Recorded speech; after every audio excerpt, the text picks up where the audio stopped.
British TV news पर प्रदूषण आज देश और समाज के सामने सबसे गंभीर चुनौतियों में से एक है। ये केवल दिल्ली ही नहीं बल्कि पूरे भारत के नागरिकों के जीवन और स्वास्थ्य को प्रभावित कर रहा है। हाल ही में कांग्रेस ने इस मुद्दे को उठाते हुए भाजपा सरकार से सवाल किए हैं। इस बहस में सार्वजनिक परिवहन, औद्योगिक नीतियां और नागरिकों की भूमिका जैसे कई पहलुओं पर चर्चा हुई है। बार बार डॉक्टरों ने ये कहा है कि दिल्ली में जो एयर पोल्यूशन है उससे एक सामान्य जन का 6 से 7 साल और अगर कोई बीमार व्यक्ति हो तो ज्यादा उसकी जीवन कम हो जाता है। मैं आपसे पूछना चाहूंगा, अगर मैं किसी को स्लो पॉइजन करूं और उसके जीवन में 7-8 साल काट दूं तो मेरे पे हत्या का आरोप लगेगा। मैं बहुत गंभीर बात कर रहा हूं, किसी सरकार पर नहीं, पर इस व्यवस्था की गंभीरता को रेखांकित करते हुए कहता हूं कि चाहे इसमें सरकार का दायित्व हो, चाहे हम सबका हो, हम सब एक तरीके से इस सामूहिक क्राइम में हिस्सेदार हैं।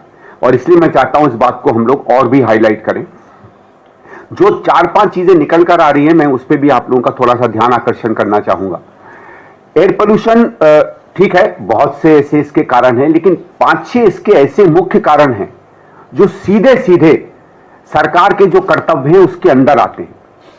और इसीलिए हमारी चाहे दिल्ली की सरकार हो, चाहे हमारे वो जो इलाके जो आसपास के प्रदूषित हैं उन राज्यों की सरकारें हों, ये इसमें ये कहकर कि इसमें किसानों की गलती है, हवा की गलती है, जनसंख्या की गलती है, ये कहकर बच नहीं सकते।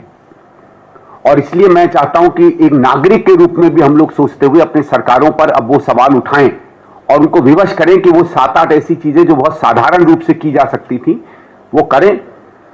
मैं इसको पॉलिटिकल नहीं करना चाहता था क्योंकि एयर पोल्यूशन कोई पॉलिटिकल इशू नहीं है, लेकिन 2003, 4, 5 में आपके ही दिल्ली शहर ने क्रांतिकारी परिवर्तन किया था पर्यावरण में। तो ये दिखाता है कि अगर सरकार गंभीर है और सरकार चाहती है तो वो परिवर्तन ला सकती है, जिस परिवर्तन की आज बहुत ही ज्यादा आवश्यकता है। पहली चीज मैं इस बात को स्पष्ट करना चाहता हूं कि जो कारण है पोल्यूशन के, वो एक थोड़ा बहुत पराली का जलना और जो कुछ कभी कभी कहा जाता है कि दिवाली के पटाखों से संबंधित, ये कुछ ही 2 एक ऐसे कारण हैं जिससे थोड़ा बहुत सर्दियों के मौसम में प्रदूषण ज्यादा महसूस होता है। लेकिन जिन चीजों के कारण प्रदूषण हो रहा है, खासकर जो खतरनाक प्रदूषण हो रहा है, वो पूरे साल सतत दिल्ली में चलता है, उसमें कोई कमी नहीं आ रही है। क्योंकि हम लोगों को धुआं दिखने लगता है, क्योंकि डेंस होता है, फॉग आता है, इसलिए हम उसको आसानी से स्मॉग कह पाते हैं। तो आप हम अपने एहसास में, अपने अनुभव में उसका बिल्कुल एक समझ लीजिए परिकाष्ठा जो है पोल्यूशन की, उसको क्योंकि महसूस करते हैं, इसलिए हमें लगता है कि गर्मियों के मौसम में और मौसम में शायद हमको इतना उद्वेलित नहीं करता है। लेकिन ये पूरे साल कहानी खतरे से खाली नहीं है। कुछ बरसात के मौसम, उसमें तो आप प्रकृति को ही धन्यवाद कर सकते हैं जब सारा प्रदूषण बह जाता है। उसके अलावा हालत ऐसी है कि रहने लायक अब ये शहर नहीं बचा है। सबसे प्रथम जो चीज मानी जाती है, और वो पराली नहीं है जो बार बार हमारी सरकारें हमें गुमराह करती हैं। जब तक पंजाब की सरकार नहीं थी, आम आदमी पार्टी पंजाब पर मर दिया करती थी। जब पंजाब में आम आदमी की सरकार आ गई तो वो उत्तर प्रदेश और हरियाणा पर सारा दोष मरने लगी। बीजेपी की सरकार आई तो उसे फिर से पंजाब दोषी दिख गया। तो इन दोनों पार्टियों से भी मैं कहूंगा कि यार अपनी राजनीति फिर कर लेना, 3-4 साल बाद चुनाव है तब कर लेना। कुछ तो ध्यान दीजिए हम लोगों की स्वास्थ्य की चिंता पर, कुछ तो ध्यान दीजिए अपने नागरिकों पर। यह हम मानते हैं कि दिल्ली का नागरिक दुर्भाग्य से पर्यावरण पर वोट नहीं दे रहा है, जो मुफ्त में मिलता है उन चीजों पर ज्यादा ध्यान दे रहा है। लेकिन उसके अलावा सरकार का एक कर्तव्य भी होता है जो आपको पूरा करना चाहिए, भले उससे वोट मिले ना मिले। मैं तो आने वाला समय याद करेगा कि हमारी सरकारों ने हमारे जीवन के साथ वो खिलवाड़ किया जो सरकारों को नहीं करना चाहिए। पहला इसका मैं विषय लाता हूं जो सबसे बड़ा माना जा रहा है, वो व्हीकल पोल्यूशन है, जो 30 से 45% के करीब वहां से पोल्यूशन आता है। और क्यों आ रहा है? और देखिए पिछले 10-12 साल में कुछ बहुत बड़े परिवर्तन तकनीक में आए हैं। उन परिवर्तनों का मैं थोड़ा सा आपको दूंगा कि जो ट्रकें हमारी पुराने डीजल में 10,000 पीपीएम के करीब प्रदूषण किया करती थी, वो घट के आज 10 पीपीएम हो गया है। BS4, BS6 के बीच में 90 से 100% के करीब नॉक्स, जो सबसे ज्यादा पोल्यूटिंग माना जाता है, वो कम हुआ है। टेक्नोलॉजी गाड़ियों की बेहतर हुई है। मैं ये कह रहा हूं कि इन सब बदलावों के बावजूद भी आज क्यों हवा हमारी खराब हो रही है? हमारी सरकारें बड़ी आसानी से कह देती हैं व्हीकल बढ़ गए, पहले 10,000 थे आज 15,000 हो गए। तो इस बात को क्यों नहीं कहते हैं कि आज जो हर व्हीकल है वो पर व्हीकल बहुत कम पोल्यूशन दे रहा है, उसके बनस्पत जैसा हाल हमारे से 8, 10, 15 साल पहले था। तो इस तरीके के छलावे में क्यों सरकार हम लोगों को बेवकूफ बनाना चाहती है? ये केवल इसलिए नहीं है कि क्योंकि पॉपुलेशन बढ़ रही है या व्हीकल बढ़ रहे हैं, और वो बढ़ेंगे। अगर आप दिल्ली प्रगति कर रहा है या ये देश प्रगति करता है या कोई भी देश करता है तो उसमें व्हीकल बढ़ते हैं। और अगर आपको ये नहीं है कि आप व्हीकल बढ़ते हुए पोल्यूशन से आते हुए व्हीकल से आते हुए पोल्यूशन को टैकल कर सकते हैं तो आप सरकार कहने लायक संस्था नहीं है। तो व्हीकल पोल्यूशन में सबसे ज्यादा चीजें जो आज मानी जा रही हैं वो एक तो ये है कि हमारी जो उसकी गति है ट्रैफिक की वो कम हुई। वो एक आंकड़ा आपके सामने देना चाहता हूं कि उसी दिन में माना जाता है कि करीबन ट्रैफिक का एवरेज स्पीड होती है 22 से 23 किलोमीटर प्रति घंटा, वो शाम को घट के 15 के करीब हो जाती है। सिर्फ इस 8 या 10 किलोमीटर 5 या 6 किलोमीटर की रफ्तार की कमी होने से 2.5 गुना ज्यादा पोल्यूशन जो एक व्हीकल देता है। अब आप समझ लीजिए इसी दिल्ली में जब इंफ्रास्ट्रक्चर ढंग का हो गया था, जब फ्लाईओवर्स बनने लगे थे, जब सड़कें टूटी हुई नहीं मिलती थी, तो हमारा एवरेज उस समय रफ्तार जो है 35 से 40 किलोमीटर हुआ करती थी। तो इस सरकार की, चाहे इसके पहले आम आदमी पार्टी की सरकार हो चाहे बीजेपी की सरकार हो, उसको चलो मान लेते हैं 6-8 महीने मिले हैं, आशा करेंगे कि कुछ सीख लेंगे।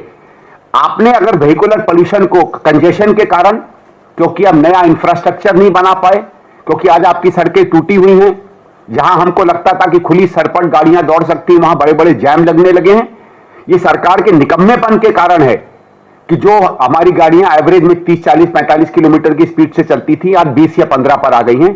तो आप समझ लीजिए 21 और 15 के बीच में अगर 2.5 गुना पोल्यूशन बढ़ जाता है तो अगर हम 40-45 की स्पीड पर जा रहे होते तो कितना ज्यादा स्वतः ही पोल्यूशन कम हो गया होता। दूसरा, इसके पीछे सबसे बड़ी जरूरत है पब्लिक ट्रांसपोर्ट की, और पब्लिक ट्रांसपोर्ट दिल्ली में ध्वस्त हो गया है। जितनी 2013-14 में कांग्रेस बसें छोड़ के गई थी उससे शायद आधी भी बसें आज नहीं चल रही हैं। और आज जरूरत है इलेक्ट्रिक बसों को धीरे धीरे ट्रांसपोर्ट करने की। और इलेक्ट्रिक में मैं कहूंगा कुछ सरकारों ने किया है, कुछ 70-80 बसें 2-3 साल पहले आई थी, आज भी कुछ दिख रही हैं, लेकिन 2-4-10 बसें लाकर उनका दिखावा करना जरूरी नहीं है। पूरा का पूरा फ्लीट कन्वर्जन की आवश्यकता है दिल्ली में। पहले भी हुआ था, लेकिन आज न केवल बसें कम हो गई हैं, बल्कि अगर आप आंकड़े देखेंगे डीटीसी का तो घबराने वाले आंकड़े हैं कि टोटल राइडरशिप जो दिल्ली की है, जो 2012-13 में 40 से 41 हजार लाख प्रतिदिन की होती थी, आज 30 से 32 लाख के करीब प्रतिदिन हो गई है। तो आप समझिए आबादी समझ लीजिए 30-40% बढ़ गई। डीटीसी में नंबर ऑफ पीपल जो चल रहे हैं वो कम हो गए, तो कहां जाएंगे? कुछ मेट्रो ने लिए होंगे, बाकी तो गाड़ियां बढ़ेंगी ना, गाड़ियों में जाएंगे ना। तो जब गाड़ियां बढ़ेंगी और वही गाड़ियां आज ज्यादा पॉल्यूट कर रही हैं पर कार, क्योंकि वो सड़कों पे चल नहीं पा रही हैं, तो आप समझिए कितनी भयावह स्थिति हो गई है। और ये दोनों कारण हैं, पब्लिक ट्रांसपोर्ट का कंप्लीट फेलियर और सड़कों का इंफ्रास्ट्रक्चर का कंप्लीट फेलियर, जो हम सीधे सीधे सरकार के ऊपर मर सकते हैं। एक और चीज जो हुई है, आप मेट्रो में देखिए, फेज 1 बनता है, फेज 2 बनता है, फेज 3 के बन के काम शुरू होता है, फेज 4 की प्लानिंग हो जाती है आज से 10-12 साल पहले। नई प्लानिंग क्यों नहीं हो रही है? नए रूट्स क्यों नहीं बन रहे हैं मेट्रो में? अगर बसें आप नहीं ला रहे हैं, मेट्रो आप नहीं बढ़ा रहे हैं, तो पब्लिक ट्रांसपोर्ट कहां से लाएंगे भाई? हम और आप चलाने लगेंगे, बसें क्या? ये इतनी दुर्भाग्य की स्थिति हो गई है, और ये त्रासदी सीधे सीधे सरकार के कारण यहां बनती है। फिर एक और कारण जो बहुत महत्वपूर्ण माना जाता है वो हमारे यहां जिसको कहते हैं इंडस्ट्रियल पोल्यूशन है। और ये तमाम स्टडीज, सरकार की स्टडीज और प्राइवेट स्टडीज ने ये दिखाया है कि कई हमारे यहां अनऑथराइज इलाकों में ऐसी इंडस्ट्रीज चल रही हैं जो पोल्यूशन पैदा कर रही हैं, जो गंदा फ्यूल जिसको कहा जाता है उसका इस्तेमाल कर रही है। और ये डॉक्यूमेंटेड एविडेंस है, वो एविडेंस की आप चाहेंगे तो मैं रिपोर्ट शेयर कर दूंगा आप लोगों से, इसमें उसके पूरे के पूरे आंकड़े दिए हुए हैं, सबको पता है। और आप और हम भी जानते हैं, और मैं किसी संस्था का नाम नहीं लेना चाहता, लेकिन लेना पड़ने के लिए विवश हो रहे हैं। अगर हमारी एमसीडी के लोग, हमारे पुलिस के लोग और हमारे राजनीतिक लोगों का इसमें हस्तक्षेप ना हो तो इस तरीके की अनऑथराइज फैक्ट्रियां नहीं चल सकती। जो लोग यहां सीनियर हैं उनको याद होगा 2004-5 में 5-6 साल में दिल्ली में बहुत बड़ा हंगामा हुआ था जब पोल्यूटिंग इंडस्ट्रीज दिल्ली से हटाई गई थी। उस समय की सरकार ने इसका रिस्क लेते हुए कि इंडस्ट्रियल कि आप इंडस्ट्री हटाएंगे तो लेबर हट सकता है, इंडस्ट्री हट सकती, फिर के बावजूद भी 1.5 साल में बहुत सी इंडस्ट्री हमारे यहां कम की थी। क्यों नहीं उस तरीके के कदम आज उठाए जा सकते? क्या सरकारें हमारी अनपॉपुलर कदम उठाने के लिए नहीं आगे बढ़ना चाहती कि इसमें एयर पोल्यूशन हो?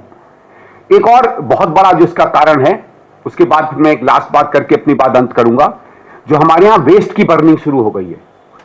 इसके पीछे पीछे एमसीडी का निकम्मापन तो है ही, मुझे नहीं लगता कोई भी ऐसा व्यक्ति होगा दिल्ली में जो आज कहीं भी जाता होगा तो उसको कूड़े के ढेर नहीं दिखते होंगे।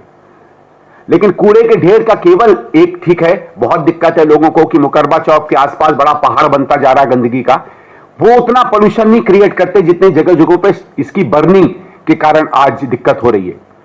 और उस बर्निंग में सबसे बड़ी दिक्कत हो रही है कि जो एक आदत बहुत पहले दिल्ली के लोगों को डलने लगी थी सेग्रीगेशन की, आज वो आदत फिर खत्म हो गई है। आप में से जो लोग कई वर्षों से दिल्ली में रह रहे होंगे, आपको याद होगा कई वर्ष पहले वेस्ट सेग्रीगेशन का एक बहुत बड़ा कैंपेन चला था। हर कॉलोनी में हरे रंग के और नीले रंग के अलग अलग डब्बे रखे जाते थे। यह था कि लोग आदत करेंगे, उसमें मुझे ठीक से टेक्निकल नहीं मालूम है, लेकिन कंबस्टिबल या जो आराम से कम कार्बन में जल सकते हैं वो अलग जाएंगे और जो टॉक्सिक मटेरियल वाले प्लास्टिक हैं वो अलग डब्बे में जाएंगे। इसका प्रयास था कि एक आदत पड़ेगी, धीरे धीरे हम सेग्रीगेट करने लगेंगे अपने वेस्ट को, तो जनमानस भी आगे बढ़कर सरकार का सहयोग करेगा कि हम इस तरीके का वेस्ट बनाएं, एक ऐसा जो पोल्यूटेंट नहीं होगा, जिसको शायद आप बंद कर सकते हैं, जो दूसरा ये जिसको आप दबा ही सकते हैं और कारण कर सकते हैं। उसमें क्यों एकदम ढील दे दी गई है? मैं मानता हूं ठीक है, इस सरकार को लगता है कि दिवाली में पटाखे आने चाहिए। मुझ जैसा व्यक्ति भी हमेशा लालयित था कि भाई मैं पटाखे नहीं चला पाता, उसमें मैं उसके इसमें नहीं जा रहा क्या सही है क्या गलत है, लेकिन जब इसमें सरकार एक कदम उठा सकती है तो इन चीजों में क्यों नहीं सरकार उठा सकती और लोगों को प्रेरित कर सकती है? भाई सरकार ने आगे बढ़ के सबसे कहा है कि हम ग्रीन पटाखे इस्तेमाल करें, तो वेस्ट सेग्रीगेशन में भी आप आगे आ सकते हैं और मुझे पूरा विश्वास है दिल्ली की जनता आगे बढ़ चढ़कर सरकार की इसमें मदद करेगी। फिर आपको याद होगा बहुत साल पहले एक नई स्कीम आई थी वेस्ट टू एनर्जी प्लांट्स की। एक हमारे गाजीपुर में लगा हुआ है, एक सहदेव नगर के पास, ओखला के पास लगा हुआ है। वेस्ट टू एनर्जी प्लांट्स क्यों बंद हो गए? जब टेक्निक अवेलेबल है, पूरी दुनिया में कूड़े को जलाकर उससे एनर्जी बनाई जाती है। तो एक मुझे नहीं याद है, मुझे याद है कि अरविंद केजरीवाल ने एक अजब सा शगुफा छोड़ दिया था कि इसके धुएं से कैंसर होता है, और ये 2013-14 का माहौल था, उसमें पता नहीं क्यों लोगों ने अपनी पूरी साइंटिफिक अंडरस्टैंडिंग छोड़ के उस व्यक्ति के पीछे पड़ गए और एक इतनी अच्छी टेक्निक जो दिल्ली में सरकारें इस्तेमाल कर सकती थी, इसको कूड़े में डाल दिया। तो इन चीजों पे मैं आप लोगों के माध्यम से चाहता हूं कि सरकार अब गंभीरता से काम करे, और जो मैं बातें कह रहा हूं, जो मैं सोल्यूशन दे रहा हूं, ये कोई मेरे सोल्यूशन नहीं है, ये एक्सपर्ट्स के हैं, विशेषज्ञों के हैं, और इसी तरीके का काम दिल्ली में एक समय हो चुका है और उसने नतीजे दिखाए थे। और इसलिए मैं चाहता हूं आप सबका कि जो मैं बात आज एयर पोल्यूशन की कर रहा हूं उसमें हम गंभीरता से सवाल लें। मैं इसमें धन्यवाद भी करना चाहता हूं राहुल जी का। कल उन्होंने शायद कल या परसों एक पत्र लिखा है या ट्वीट किया है सरकार को कि 10 तारीख से हमारे अधिवेशन चल रहा है और ये एक राष्ट्रीय समस्या है। इस राष्ट्रीय समस्या को राष्ट्रीय समस्या लेकर सरकार इस पर चर्चा करे, उस चर्चा से व्यापक लोगों से बात करे। मैं तो यहां तक डिमांड करूंगा कि इसमें एमपी लेवल पे, किसी लेवल पे अगर कोई कमेटी बना सके उसको बनाएं, तमाम दलों के लोगों को लें। मैं दिल्ली सरकार को भी, एलजी साहब को अपील करता हूं कि यहां लोगों को इकट्ठा करें, इसको एक जन मूवमेंट की तरह करें। और व्हीकल्स में आप इंफ्रास्ट्रक्चर पे पैसा इन्वेस्ट करिए, आप बसों के सिस्टम पे पैसा इन्वेस्ट करिए, आप मेट्रो पे पैसा इन्वेस्ट करिए। आपको पॉपुलिस्ट राजनीति करने के लिए, पैसा बहाने वाली राजनीति करने के लिए बहुत समय है, मैं उसमें जाऊंगा ही नहीं। लेकिन अगर सरकारें सारा पैसा फ्री में निकाल देंगी तो मूलभूत काम के लिए पैसा नहीं बचता है, और ये दिल्ली का सबसे बड़ा दुर्भाग्य है। Thank you.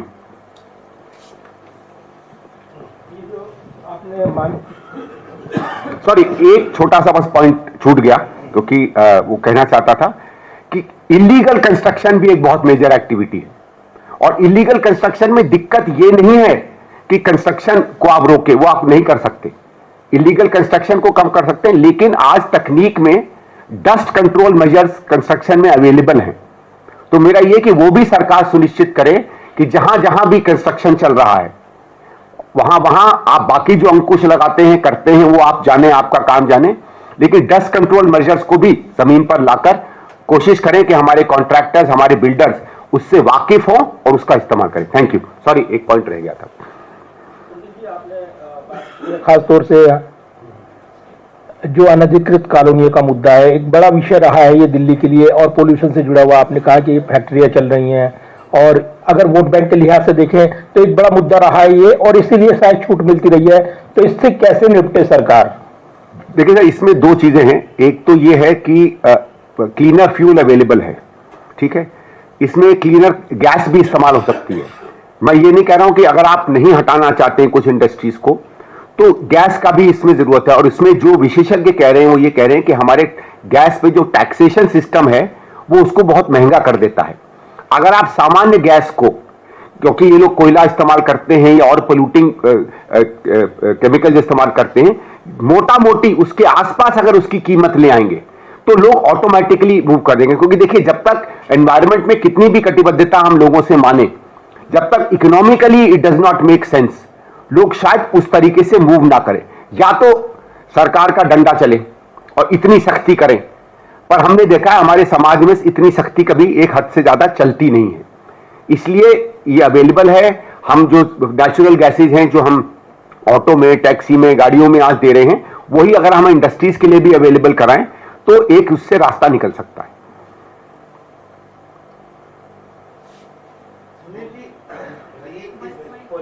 लेकर कई तरह के एक्सपर्ट्स हैं जो कहते हैं कि कुछ शॉर्ट टर्म और कुछ लॉन्ग टर्म मेजर सरकारों को लेनी चाहिए। ये सरकार जब दिल्ली में आई बीजेपी की, छठ से पहले एक वातावरण बनाने की कोशिश की गई थी कि आर्टिफिशियल रेन, क्लाउड सीडिंग और इन तमाम चीज़ों से इस बार कम से कम दिल्ली के लोगों को गैस चैम्बर से मुक्ति मिलेगी।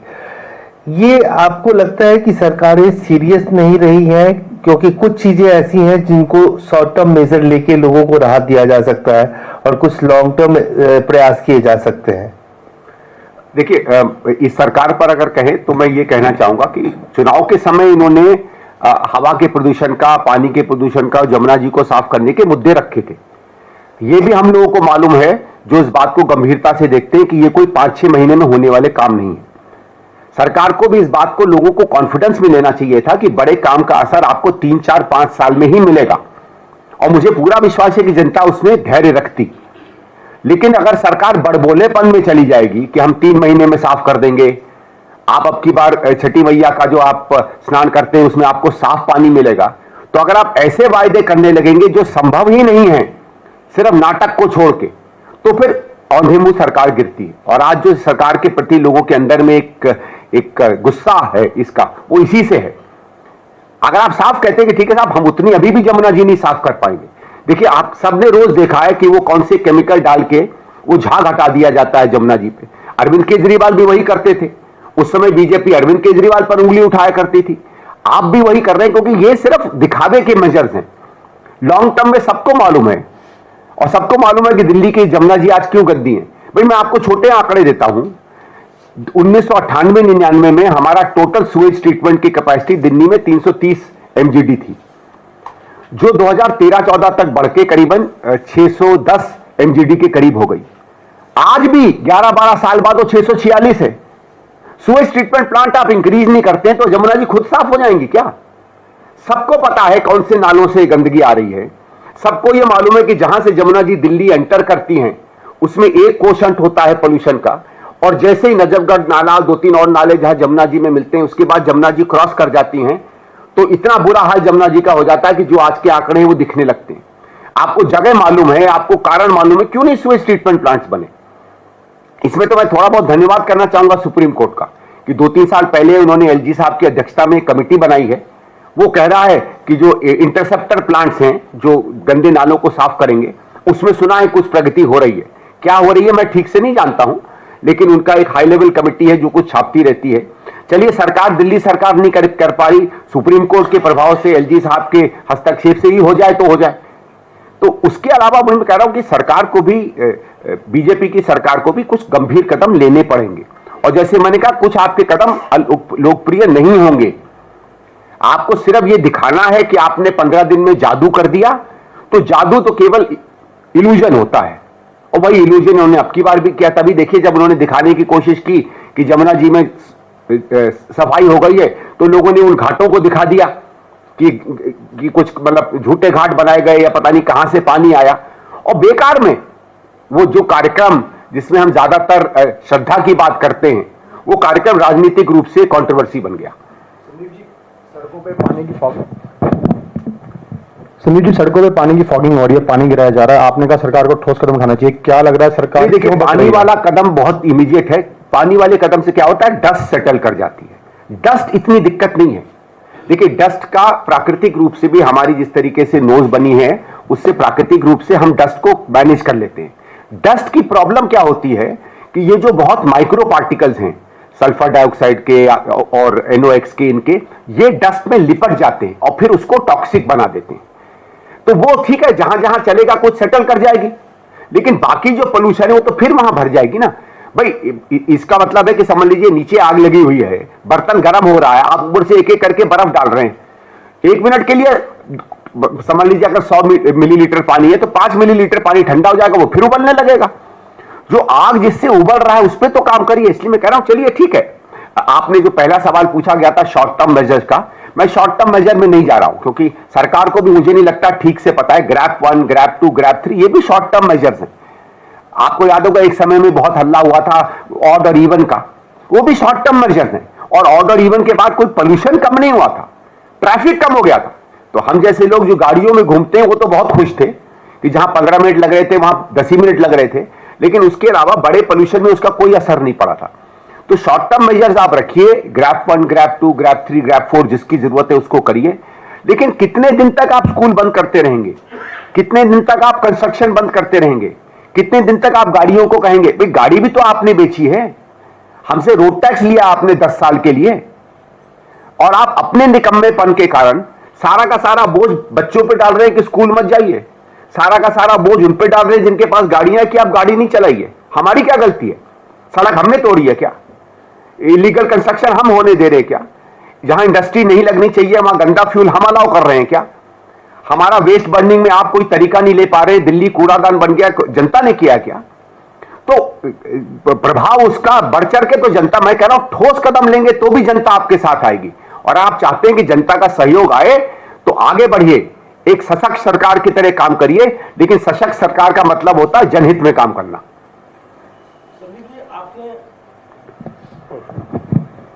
आरोप की राजनीति के बजाय महत्वपूर्ण सुझाव दिए हैं सरकार को, क्या इसको लेकर एलजी से मुलाकात भी करेंगे आप?